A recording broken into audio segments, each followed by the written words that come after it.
नमस्कार विद्यार्थी मित्रांनो, मी जोगी मॅडम. कसे आहात सगळे? बरं. आज आपण इयत्ता 10वी SSC बोर्ड इतिहास विषय प्रकरण 2 इतिहास लेखन आणि भारतीय परंपरा याचा अभ्यास आपण करणार आहोत. गेल्या व्हिडिओमध्ये आपण पाश्चात्य परंपरेचा अभ्यास केला. म्हणजे सर्वप्रथम आपण वेगवेगळ्या संकल्पना समजून घेतल्या. इतिहास लेखन म्हणजे काय, परंपरा म्हणजे काय, परंपरेचं इतिहास लेखनामध्ये किती महत्त्व आहे, त्यानंतर इतर विषय आणि इतिहास यामधला फरक कोणता, कशा पद्धतीने इतिहासाचा अभ्यास केला गेला पाहिजे आणि इतिहास लेखन करताना वैज्ञानिक दृष्टिकोन किती महत्त्वाचा आहे, त्या वैज्ञानिक दृष्टिकोनाची संकल्पना स्पष्ट करून घेतली. त्यानंतर या संकल्पनेतून नवीन नवीन युरोपामध्ये विद्यापीठे कशी स्थापन झाली, म्हणजे जर्मनी, फ्रान्स यामध्ये वेगवेगळे विद्यापीठांचा उदय झाला आणि या विद्यापीठातून शिक्षण घेणारे नवीन नवीन इतिहासकार कसे जन्माला आले आणि या इतिहासकारांनी आपापल्या वेगवेगळ्या शैलीतून युरोपियन इतिहास किंवा युरोपियन परंपरा ची ओळख सगळ्या जगाला कशी करून दिली आणि सगळ्यात महत्त्वाचे म्हणजे फ्रान्समधली ॲनल्स प्रणाली ही किती आधुनिकतेकडे जाणारी होती आणि त्याच्यातूनच इतिहास स्त्रीवादी इतिहास लेखनाचा कसा भर किंवा महत्त्व या इतिहास लेखनामध्ये दिलं गेलं याचा अभ्यास आपण गेल्या 2 व्हिडिओमध्ये पाहिला. आता बाळांनो, आपल्याला आपल्या परंपरेविषयी जाणून घ्यायचं आहे. आता आपली परंपरा म्हणजे आपल्या डोळ्यासमोर सगळ्यात उभी राहते ती म्हणजे आपली हडप्पा संस्कृती. या हडप्पा संस्कृतीबद्दलची आपल्याला माहिती आपण माहिती करायची आहे, पण मी थोडक्यात करणार आहे कारण इयत्ता 6वीमध्ये आपण हडप्पा संस्कृतीबद्दलचं खूप आपण अभ्यास केला. परंतु भारतीय संस्कृतीचा जर विचार केला तर सगळ्यात अग्रस्थानी येते ती आमची उत्खननात मिळालेली हडप्पा संस्कृती. आणि दुसरं भारतीय इतिहास लेखनामध्ये जर इतिहासाचा अभ्यास करताना मी आज तुम्हाला 3 टप्प्यामध्ये भारतीय इतिहास लेखन कसं लिहिलं गेलं हे सांगणार आहे. एक, प्राचीन भारतीय इतिहास लेखन.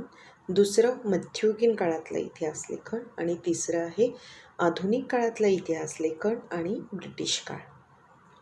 हे तुम्हाला आज मी समजावून सांगणार आहे. पहिलं जे मी भारतीय इतिहास लेखन समजावून सांगताना मला सांगावं असं वाटतं बाळांनो, की आपली ही जी इतिहास लेखनाची जी म्हणजे भारतीय इतिहासाची परंपरा आहे ही ज्या वेळेपासून अवगत आहे जिथे त्यावेळेला लेखनकला नव्हती.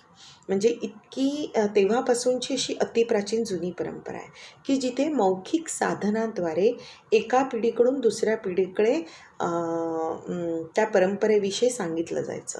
म्हणजे थोडक्यात आता रामायणाच्या कथा आहेत, गीत रामायण आहे ते की जे गीतातून सगळ्या समाजाला सांगण्याचं काम केलं.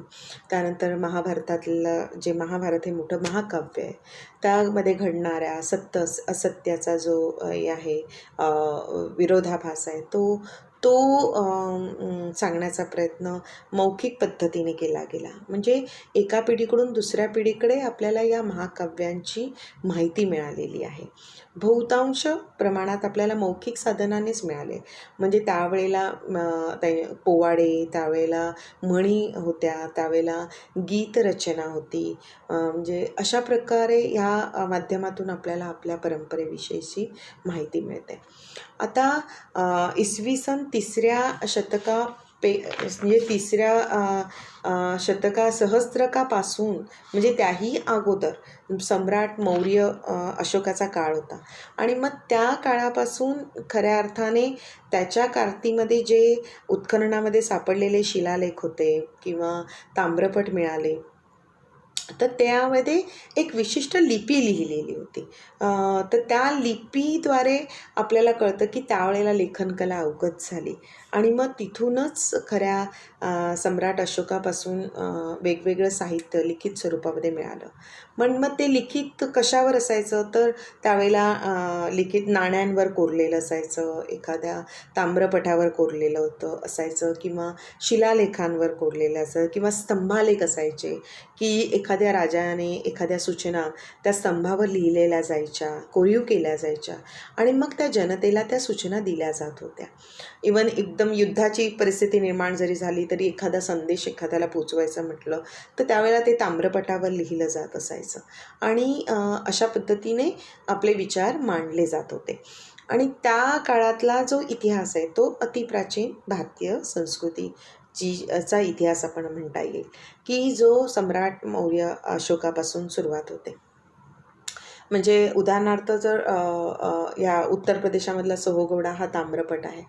हे सुद्धा याच्यामध्ये सुद्धा एक मोठा ताम्रपट मिळाला आहे. त्या ताम्रपटावर कोरलेलं आहे की त्याच्यावर असं इतिहासकारांनी एक प्रयत्न केलेला आहे की नेमकं या चित्राचा अर्थ काय, म्हणजे खाली लिहिलेली लिपी मध्ये थोड्याफार प्रमाणात त्या लिपीचा प्रयत्न केलेला आहे. आज बघायला गेलं ना तर जी हडप्पा संस्कृती जी नावारूपाला आलेली, त्या हडप्पा संस्कृतीमध्ये पण जी लिपी आहे त्या लिपीचा देखील बहुतांश शोध इतिहासकारांना अजून मिळालेला नाही आहे. म्हणजे अजून जेवढी माहिती आपल्याला अवगत व्हायला हवी तीसुद्धा काही प्रमाणात झालेली नाही आहे. कारण पण तरीसुद्धा त्या दृष्टीने आपण प्रयत्न करतो आहेत, म्हणजे इतिहासकार आपले करत आहेत आणि वाचकापर्यंत ती माहिती मिळवण्याचा प्रयत्न करत आहेत. कारण इतिहास म्हटलं ना तर ही निरंतर चालणारी प्रक्रिया आहे, ती अखंडित आहे, ती न संपणारी आहे. प्रत्येक काळामध्ये एखाद्या घटनेचा जी पुरावे किंवा संदर्भ हे सतत मिळतच असतात आणि त्या पुराव्याच्या माध्यमातून आपल्याला वेगवेगळ्या इतिहास लेखनाचा परिचय होत असतो. आणि मग अशा प्रकारे आपल्या प्राचीन भारतीय इतिहास लेखनामध्ये मिळालेल्या ताम्रपटाद्वारे मग त्यावेळेला जो ताम्रपट मिळाला, जो सोहगौडा हा जो उत्तर प्रदेशामधला गोरखपूरमधला, की त्यामध्ये असं होतं की हे धान्याचं कोठार आहे दोन्ही बाजूला आणि त्या म्हणजे त्यावेळेला दुष्काळ पडेला तर किंवा नैसर्गिक आपत्ती झाली तर जनतेला त्या धान्यांची उपलब्धता झाली पाहिजे या विचारातून हे सगळं धान्याची कोठारं असेल असं इतिहासकारांना वाटलं आणि मग इतिहासकारांनी या ताम्रपटाविषयी आपल्या लेखनामध्ये प्राचीन भारतीय इतिहासामध्ये लिहिलं गेलं. म्हणजे अशा प्रकारे अनेक इतिहास काही बाबतीत इतिहास लिहिलेल्या आपल्याला दृष्टीपथात येतो, काही मौखिक पद्धतीने इतिहास लेखन केलेलं आपल्याला दिसून येतं. त्यानंतर प्राचीन काळामध्ये राजांची चरित्रेसुद्धा त्यावेळेला लिहिली जात होती. म्हणजे उदाहरणार्थ बाणभट्ट हा एक महाकवी होऊन गेला आणि त्यांचं जे संस्कृत भाषेतलं काव्य आहे हर्षचरित्र, म्हणजे त्यावेळेचा जो हर्ष नावाचा राजा होता त्या राजाची कारकीर्द तिथे त्याच्यामध्ये वर्णनामध्ये येते. मग तिथलं सामाजिक, राजकीय, आर्थिक जीवन कसं होतं हे सुद्धा सांगण्याचा या कवींनी प्रयत्न केला. हे झालं प्राचीन भारतीय इतिहास लेखन. त्यानंतर मध्ययुगीन काळातलं इतिहास लेखन. आता मध्ययुगीन काळातलं इतिहास लेखन म्हणजे इसवी सन 12व्या शतकातलं असं म्हणता येईल. कारण त्यावेळेला जो इतिहासकार कल्हण नावाचा इतिहासकार होऊन गेला आणि या कल्हणच्या राजतरंगिणी या ग्रंथामध्ये खूप बहुतांश काश्मीरच्या बद्दलचा इतिहास त्यांनी लिहिला गेलेला आहे. आमच्या देशामधली सगळ्यात निसर्ग संपन्नयुक्त प्रदेश म्हणजे आमचा काश्मीर आणि या काश्मीराच्या बाबतीतला इतिहास बहुतांश त्यांनी लिहिला गेला आणि त्यांच्या इतिहास लेखनामध्ये शास्त्रशुद्ध इतिहास लेखनाला महत्त्व दिलं गेलं. म्हणजे जे आपण गेल्या प्रकरणामध्ये आधुनिक इतिहास लेखन शैलीचे वैशिष्ट्य पाहिले तर त्यामध्ये जी शास्त्रशुद्ध पद्धत असावी तोच विचार या कल्हण याने मांडण्याचा प्रयत्न केला. त्यानंतर मध्ययुगीन काळामध्ये अरब संस्कृतीचा खूप मोठा प्रभाव असलेला आपल्याला दिसून येतो. आता ही अरब संस्कृती म्हणजे नेमकी कोणती तर त्यावेळेला जवळजवळ सौदी अरेबियन्स जी कंट्री आहे त्यामध्ये जवळजवळ अनेक त्यावेळेचे 22 देश म्हणजे तर त्या संपूर्ण 22 प्रदेशामधली जी संस्कृती होती अरेबियन संस्कृती, ती अरेबियन संस्कृतीचा त्यावेळीची त्यांची भौगोलिक परिस्थिती तशी तिथली मानवी जीवनासाठी अनुकूल नव्हती आणि म्हणून मग ती लोकं वेगवेगळ्या खंडामध्ये वेगवेगळ्या प्रदेशामध्ये व्यापार करण्यासाठी जात होती आणि मग त्याच्यातलाच एक व्यापाराचा दांडा आमच्या भारतीय भूमीवर आला म्हणजे आणि त्यांनी आपल्या देशामध्ये व्यापार तर केलाच पण तो करता करता त्यांना आपल्या भारतीय संस्कृतीचा परिचय झाला. त्या परिचयातून ते इथे काही त्यांनी आपल्या धर्माचा प्रसार देखील केला आणि ते करत असताना भारतामध्ये विषयीची प्रवास वर्णनं देखील मोठ्या प्रमाणात केलेली आहे.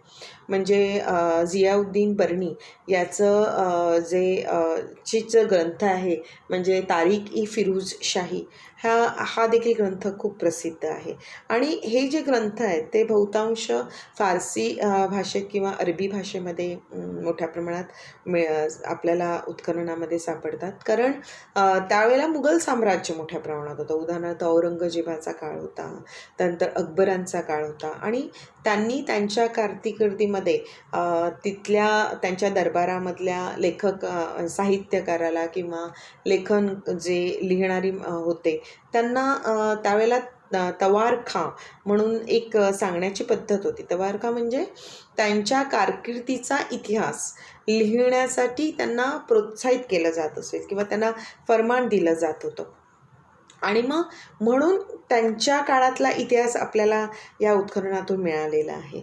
म्हणजे हे त्यांच्या कारकिर्दीविषयी आपल्याला समजतं कधी तर अनेक संशोधनानुसार उत्खननातून त्यांच्या काळात जे जे सापडलं गेलं म्हणजे काळातला शिलालेख सापडला किंवा काही ताम्रपट सापडला, त्यावेळची नाणी सापडली आणि मग त्याच्यातून तो मुघल साम्राज्याचा इतिहास आपल्याला समजतो आणि मग त्यावेळेला हे जे इतिहासकार आहे मग ते कुठे लिहित होते तर ते वेगवेगळ्या शिलालेखावर किंवा स्तंभालेखावर साहजिकच ते लिहित होते आणि मग हे जे सापडलेले हे जे अवशेष आहेत आणि त्या औषधातून मध्ययुगीन काळातला इतिहास भारताचा आपल्याला अवगत झाला.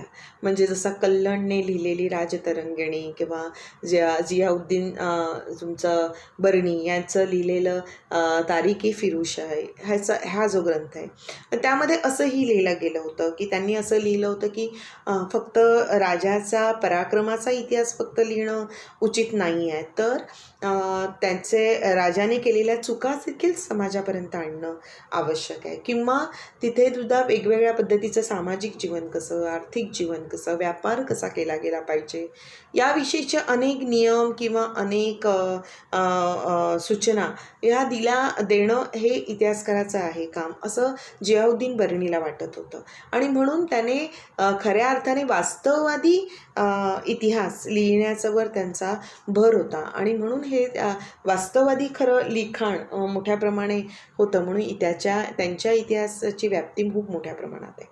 त्यानंतर मुघल साम्राज्यामध्ये भरपूर अनेक ग्रंथ तुम्हाला उत्खननामध्ये सापडलेले आहेत. ग्रंथ म्हणजे त्या शिलालेख आणि ताम्रपटावर लिहिलेले सगळे लेख आढळतात. ते खूप आपल्या भारतीय इतिहास लेखन करण्यासाठी खूप हातभार त्याचा लागला जातो आहे व त्यामध्ये पहिले अल्बेरुनीने विविध ज्ञानशाखामध्ये भारतीयांनी केलेली कामगिरी कशी आहे, भारतातील समाज जीवन कशा पद्धतीचं होतं हे देखील वर्णन केली आहे. तेव्हा त्यानंतर त्यांनी आपल्या भारतामध्ये जे व्यापार करण्यासाठी आलेले व्यापारी आहेत त्यांनी प्रवास वर्णनं देखील लिहिलेली आहेत. तीसुद्धा आज आपल्याला मध्ययुगीन भारतीय इतिहास लेखनामध्ये खूप महत्त्वाची आहेत. आणि तुम्हाला पान नंबर 8मध्ये तुम्हाला माहीत आहे का हे कॉलम आहे त्या कॉलममध्ये वेगवेगळे ग्रंथ आहेत. म्हणजे उदाहरणार्थ तबाकत ई नासिरी आहे, अमीर खुसरोचे विपुल ग्रंथ आहे, त्या लेखन केलेलं आहे त्यांनी. त्यानंतर ताजुल मासीर हे जे लिखाण आहे ह्या वेगवेगळ्या मुघल इतिहासकारांनी लिहिलेले हे ग्रंथ आहेत. वेगवेगळी भारताच्या संस्कृतीविषयीचं लिहिलेलं किंवा आपल्या परंपरेविषयीची किंवा आपल्या भारतातल्या निसर्गाची प्रवास वर्णने ही देखील त्यांची आहेत आणि आपल्याला सापडलेल्या या अवशेषातूनच आपण मध्ययुगीन काळामध्ये आपला भारतीय इतिहास कसा होता किंवा आपली परंपरा कशी जपली जात होती या याविषयीची माहिती आपल्याला मध्ययुगीन काळामध्ये या इतिहासकारातून मिळते. त्यानंतर मुघल बादशाहच्या दरबारामध्ये इतिहासकारांच्या लेखनात राज्यकर्त्यांच्या स्तुती करण्यावर खूप भर दिला जात होता, याला विशेष होता. त्यानंतर चित्रांचा देखील मोठ्या प्रमाणात मुघल साम्राज्यामध्ये खूप भर आहे. आता आपण जर आपण बघितलं तर पर्यटन स्थळामध्ये एक महत्त्वाचे पर्यटन स्थळ म्हणजे आज आपण कुतुब मिनार घ्या, बीबी का मकबरा घ्या किंवा ताजमहल घ्या. आज वेगवेगळी जी उदाहरणं आहेत ती मुघल साम्राज्यामध्ये तिथल्या राजांनी म्हणजे औरंगजेब, अकबर या राजांनी ही वास्तुशिल्पे उभारलेली आहेत. ती आज आपल्या भारतीय परंपरेमध्ये त्याचा समावेश झालेला आहे. म्हणजे हे जे व्यापार करण्यासाठी आले आणि मग ते आपल्याच देशामध्ये त्यांनी साम्राज्य विस्तार केला आणि मग करत असताना त्यांनी त्यांची कारकीर्द पुढे नेण्यासाठी अनेक वेगवेगळ्या वास्तुशिल्पांची निर्मिती केली आणि आपली कारकीर्द किती उज्ज्वल आहे किंवा किती मोठी आहे हे दाखवण्यासाठी त्यांनी आपल्या बद्दलचा इतिहास वेगवेगळ्या स्तंभालेखावर, शिलालेखावर लिहिला गेला आणि तो आपल्याला आज ज्ञात झालेला आहे. अशा प्रकारे मुघल साम्राज्याचा प्रभाव आपल्या भारतीय इतिहास लेखनामध्ये खूप मोठा आहे. त्यानंतर अबुल फजल याने अवलंबलेली संशोधन पद्धती देखील पूर्वग्रह विरहित आणि वास्तववादी होती असे देखील त्या अबुल फजलच्या इतिहासामध्ये म्हणजे लेखनामध्ये सुद्धा आपल्याला दिसते. त्यानंतर बखर. आता बखर हे देखील मध्ययुगीन काळातल्या इतिहास लेखनाचं सगळ्यात मोठं ऐतिहासिक साधन आहे. बखर म्हणजे अरबी भाषेतून हा शब्द आलेला आहे. मूळ त्याचं आहे खरं खबर हे होतं, पण नंतर त्याचा शब्दाचा हे झाला म्हणजे अपभ्रंश झाला आणि त्यांनी बखर म्हणून ते प्रचलित झाले. आता ही बखर म्हणजे नेमकं काय, तर त्यावेळेच्या राजांनी जी वेगवेगळी युद्ध केली त्या प्रत्यक्ष तिथल्या युद्धाचा प्रसंग या बखरमध्ये लिहिला जात होता आणि मग त्या युद्धामधून राजाचा झालेला विजय, त्या राजाने केलेला साम्राज्य विस्तार, व त्याची कारकीर्द केवढी मोठी होती या सगळ्याचं वर्णन या बखरमध्ये लिहिण्याची परंपरा सुरू झाली. म्हणजे थोडक्यात जर आपल्या बखरचा जर विचार केला तर आपल्या मराठी शाहीमध्ये शिवाजी महाराजांची बखर आहे, त्यानंतर आपल्या भाऊसाहेबांची बखर आहे जिथे पानिपतच्या लढाईचा त्याच्यामध्ये वर्णन केलेलं आहे, सभासद बखर आहे, ह्या देखील खूप प्रसिद्ध होत्या की या बखरीतून आपण आपल्या मराठेशाहीचा इतिहास देखील आपल्याला समजतो किंवा आपली परंपरा समजते. आणि हे बखर हे एक प्रभावी इतिहास लेखन करण्यासाठी खूप मोठं साधन म्हणून नावारूपाला आलं आणि या बखरच्या माध्यमातूनच आपल्या मध्ययुगीन भारतीय इतिहास परंपरेविषयी आपल्याला माहिती मिळाली. हे झालं मध्ययुगीन काळामधला इतिहास लेखन. तिसरं आहे आधुनिक काळातलं इतिहास लेखन आणि ब्रिटिश काळ. आता आधुनिक काळाचा इतिहास लेखनामध्ये बघायला गेलं तर 20व्या शतकात ब्रिटिशांच्या राजवटीमध्ये भारतीय पुरातत्वाच्या अभ्यासाला सुरुवात झाली आणि या पुरातत्व खात्यातून किंवा जे अलेक्झांडर कॅनिंगहॅम म्हणा, त्यानंतर जॉन मार्शल किंवा जेम्स मिल यासारखे अनेक ब्रिटिश इतिहासकार आणि त्या इतिहासकारांनी त्यांच्या कारकिर्दीमध्ये ज्यांना जी कारकीर्द म्हणजे जबाबदारी दिली होती त्याच्यातून त्यांनी त्या वेगवेगळ्या उत्खननातून त्यांनी केलेल्या उत्खननातून अनेक आपल्या संस्कृतीचा परिचय झाला. म्हणजे उदाहरणार्थ आपण मागे बघितलं की जॉन मार्शल यांचं हडप्पा संस्कृती, त्यांच्या कारकिर्दीमध्ये हडप्पा संस्कृतीचं उत्खनन झालं आणि आपल्याला हडप्पा संस्कृती म्हणजे आपल्याला परिचित झाली. तसं अनेक आपले जे युरोपामधले ब्रिटिश काळामधले जे आपल्या देशावर ज्या वेळेला राज्य केलं होतं किंवा करत होते त्यावेळेला त्यांचा व्यापार चालला होता तेव्हा ते त्याबरोबरच आपल्या भारतीय परंपरा देखील किंवा आपल्या भारतीय संस्कृतीबद्दल देखील जाणून घेत होते. परंतु त्यांच्या इतिहास लेखनामध्ये सगळ्यात महत्त्वाचं म्हणजे त्यांच्या इतिहासामध्ये थोड्याफार प्रमाणामध्ये व्यक्तिनिष्ठता दिसते किंवा पूर्वग्रह दूषित असलेलं जास्तीत जास्त जरा दिसून येतं. याचं कारण आहे की त्यावेळेला जेव्हा इतिहासाचं आपल्या भारतीय परंपरेचं केलं जात होतं, तर तेव्हा उदाहरणार्थ जेम्स मिल याने the history of British India हा ग्रंथ लिहिला. जवळजवळ तो 3 खंडामध्ये लिहिला गेला. 1817 साली तो प्रसिद्ध झाला. परंतु त्यांच्या इतिहासामध्ये भारतीयांविषयी कुठेतरी वस्तुनिष्ठतेचा अभाव असलेला दिसून येतो. कारण कितीही केलं तरी ते आपल्या देशामधली ती परकीय सत्ता होती आणि आपल्या कुठेतरी आदर्श परंपरेबद्दल कुठेतरी लोकांना न सांगण्याचा कुठेतरी मला असं वाटतं थोडासा त्यांचा कयास होता. परंतु तो आपल्या भारतीय इतिहासकारांनी नंतर हाणून पाडला आणि आपल्या खऱ्या परंपरेविषयी जगाला ओळख करून देण्याचा त्यांनी प्रयत्न केला. त्याच्यामध्ये राजवाडे आहेत, कीर्तने आहेत, इतिहासकार त्यांनी नंतर केला आणि ते आपण पुढच्या भागामध्ये पाहणार आहोत. म्हणजे अशा प्रकारे जेम्स मिल याने अनेक ग्रंथ लिहिले. त्यानंतर स्टुअर्ट एल्फिस्टन 1841 साली यांनीसुद्धा माउंट स्टुअर्ट एल्फिस्टन त्यावेळेला तो आपल्या देशामध्ये गव्हर्नर होता आणि त्यांनी द हिस्ट्री ऑफ इंडिया हा देखील त्यांनी पण ग्रंथ लिहिला आणि त्यांनी आपल्या भारतीय इतिहासाचा परिचय सगळ्या जगाला करून देण्याचा त्यांनी देखील प्रयत्न केलेला आहे. त्यानंतर भारतीयाच्या इतिहासापुढे मराठी साम्राज्याचा इतिहास किंवा त्यांचा कालखंड हा खूप महत्त्वाचा आहे. कारण त्या साम्राज्याचा इतिहास लिहिणाऱ्या ब्रिटिश अधिकाऱ्याने म्हणजे जेम्स ग्रँड डफ यांच्या हे नाव महत्त्वाचं आहे. त्यांनी the history of the Marathas हा ग्रंथ देखील खूप लिहिला गेला. तो 3 खंडामध्ये लिहिला गेलेला आहे आणि भारतीय संस्कृती आणि इतिहास याचा परिचय देखील त्यांनी करून दिलेला आहे.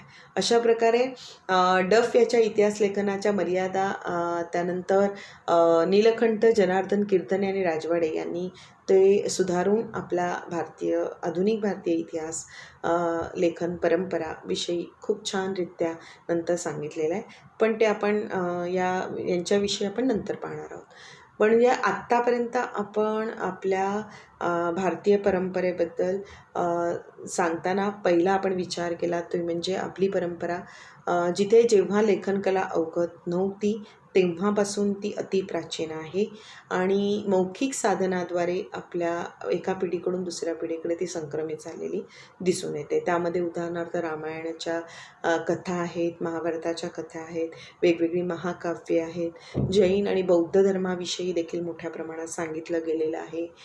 उत्खननामध्ये सापडलेल्या विविध अवशेषाद्वारे आपला अतिप्राचीन भारतीय इतिहास कसा होता, नंतर मध्ययुगीन काळामध्ये कोणकोणती स्थित्यंतरं झाली, कोणी व्यापार करण्यासाठी कसे परदेशी लोक आली, त्यांनी कशी आपल्या भारताची प्रवास वर्णने लिहिलेली आहे त्याचा आपण अभ्यास केला. आणि मग आधुनिक काळामधल्या इतिहास लेखनामध्ये अलेक्झांडर केनिंगहॅम आहे, त्यानंतर जेम्स मिल आहे किंवा जॉन मार्शल आहे. त्यांनी कसं आपल्या इतिहास लेखनाच्या शैलीतून भारताविषयीचा आधुनिक इतिहास लिहिला गेला. पण त्यामध्ये थोड्याफार प्रमाणात व्यक्तिनिष्ठता होती कारण त्याच्यामध्ये पूर्वग्रह दूषित होता. या सगळ्या गोष्टीचा आपण या 3 मुद्द्यांचा या पाठामध्ये आपण अभ्यास केलेला आहे. आता पुढच्या भागामध्ये आपण उर्वरित जे मुद्दे आहेत की त्या मुद्द्यांचा आपण विचार करणार आहोत. पण आता तत्पूर्वी मी जे हे 3 मुद्दे तुम्हाला सांगितले आहेत बाळांनो ते लक्षपूर्वक पुन्हा ऐका. पुस्तकामध्ये जे काही आहे लिहिलेलं आहे ते पण वारंवार वाचत राहा. पण वाचताना ते पाठ करू नका तर समजून घ्या आणि इतिहासाबद्दल कुतूहल जागृत करा की जेणेकरून तुम्हाला इतिहासामध्ये आवड निर्माण होईल आणि अधिक माहिती तुम्हाला स्वतःहून स्वअध्ययनाने प्राप्त होईल आणि तुमच्या अभ्यासासाठी ती नक्कीच उपयुक्त ठरेल. तर बाळांनो हा व्हिडिओ तुम्हाला आवडला असेल तर नक्कीच लाईक करा, शेअर करा आणि सबस्क्राईब्स करायला विसरू नका. आपण आता पुन्हा भेटूया पुढच्या व्हिडिओमध्ये इतिहास लेखन पाश्चात्य परंपरा भाग 2 मध्ये. धन्यवाद.